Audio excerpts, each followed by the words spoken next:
Петтиот пакет мерки влегува во завршна фаза, но никако да стигне до стопанството и граѓаните. Откако власта се сретна со стопанските комори, в понеделник седнува на иста маса и со синдикатите. Тие пак алармираат владата да не се правда само со разговори, туку сето тоа да го преточи во дела. Синдикалецот Маријан Ристевски очекува газдите да се вразумат и откако ќе ја добијат државната помош за исплата на плати, веднаш да им ја префрлат на работниците.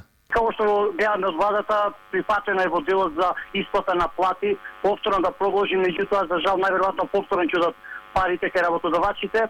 Меѓутоа се надевам дека со последните изјави од управата на директорката од управата за јавни приходи не ќе смеат повеќе и одредени работодавачи да вршат злоупотреба на таквата помош. На утрешната средба ќе се зборува и за недела како неработен ден, односно секој кој ќе работи во недела да добива за 50% повисока дневница, но и слободен ден. Колку тоа ќе стане реалност кај нас останува да видиме.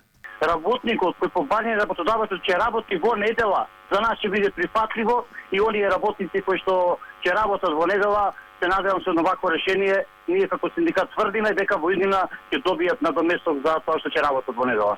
Според бизнисмените, мерките мора да се насочени кон малите и средни компании, зашто тие биле и најпогодени. Покрај директната помош за плати, петтиот пакет ќе содржи уште неколку мерки за спас на компаниите. Целиот сет ќе тежи околу 50 милиони евра, кои се додаваат на сумата од 1 милијарда пари кои владата ги даде за излез од кризата. Сепак и покрај поддршката, газдите главно се незадоволни од висината на помошта, зашто таа била и недоволна, бидејќи досегашните 4 сета на мерки не ги дале посакуваните резултати.